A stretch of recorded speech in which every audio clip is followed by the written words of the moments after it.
प्रणालीज kitchen. आज आपण बघणार आहोत घावणे कसे बनवायचे ते। मी माझी घावण्याची रेसिपी ऑलरेडी अपलोड केली होती, पण ते थोडे जाड झाल्यामुळे आज मी तुम्हाला पातळ घावणे कसे करायचे ते दाखवणार आहे। त्याच्यासाठी मी हे तांदळाचं पीठ घेतलेलं आहे एक बोल भरून। तुम्ही कुठल्याही तांदळाचं पीठ घेऊ शकता। सॉल्ट घेतलेला आहे चवीसाठी आणि फ्राईंग साठी आपण तेलाचा उपयोग करणार आहोत। आणि हे मी अर्धा लिटर पाणी घेतलेलं आहे। तर आता आपण आपली रेसिपी स्टार्ट करूया। तांदळाचं पीठ आहे एक बोल भरून। त्याच्यानंतर आपल्याला चवीप्रमाणे मीठ टाकायचं आहे। आपण आता त्याच्यात पाणी टाकून घेऊया आणि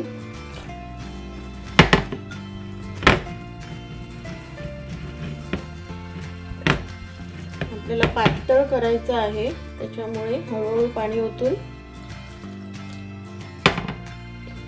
मिक्स करून घ्यायचं आहे।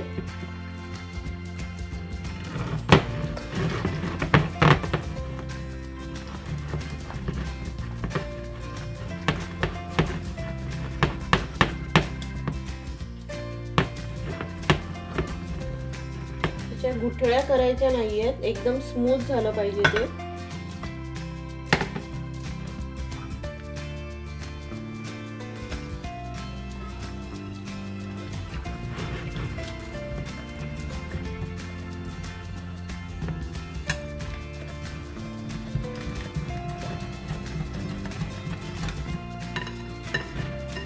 बॅटर आता चांगलं पातळ होते।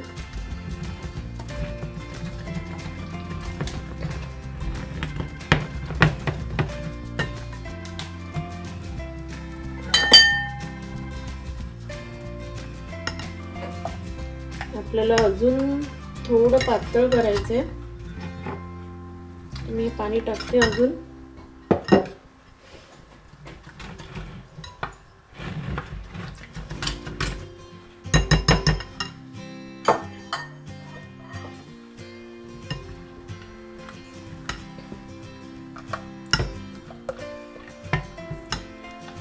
हे पीठ मिक्स करून झालेलं आहे, पण आपण अजून त्याच्यात थोडंसं पाणी लागेल आपल्याला।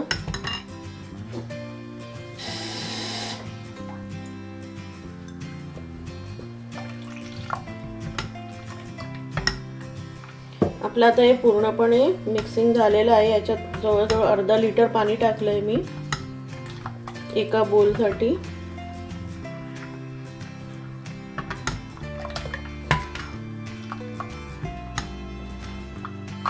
आपली कन्सिस्टन्सी एकदम पातळ पाहिजे, त्यासाठी आता आपण आपले घावणे टाकून घेऊया।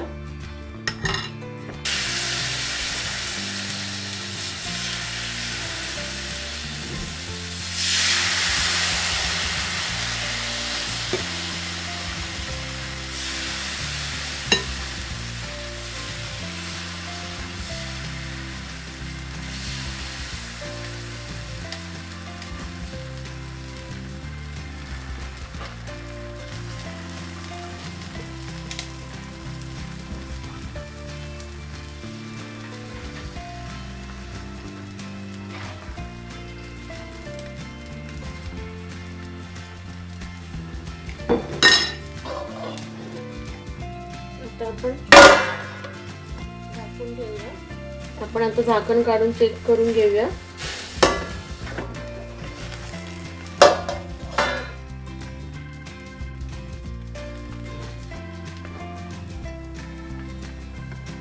आपला घावणा आता सुटत आलाय खालून।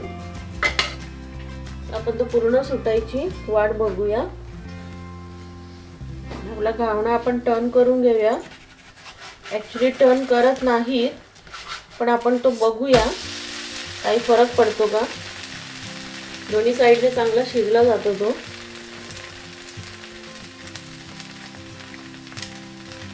आपला आता घावणा रेडी झालेला आहे। तो छान पातळ आणि चांगला जाळीदार झालेला आहे। आपण आता तो या चाळणीवर टाकून घेऊया, म्हणजे तो चिटकणार नाही खाली। आपण आता अजून थोडे करून घेऊया। एक बाउल पिठामध्ये साधारणपणे 7 ते 8 घावणे नक्कीच होतात। आपण ते असे टाकून घ्यायचे, म्हणजे त्याला जाळी छान तयार होते।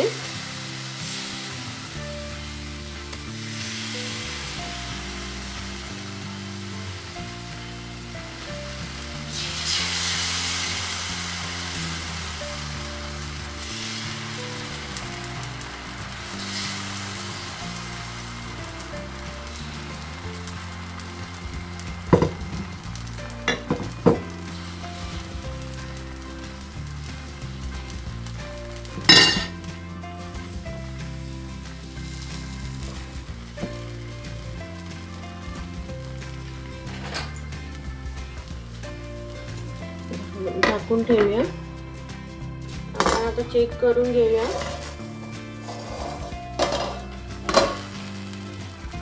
तो शिजलेला आहे वरून चांगला.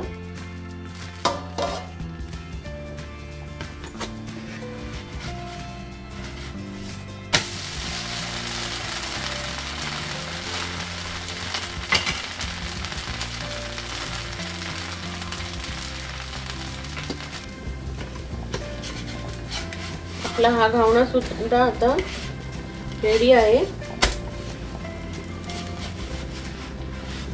फोल्ड करून घेते.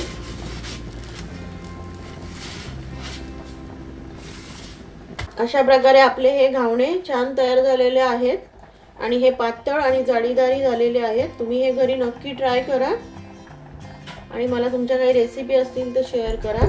Thank you so much.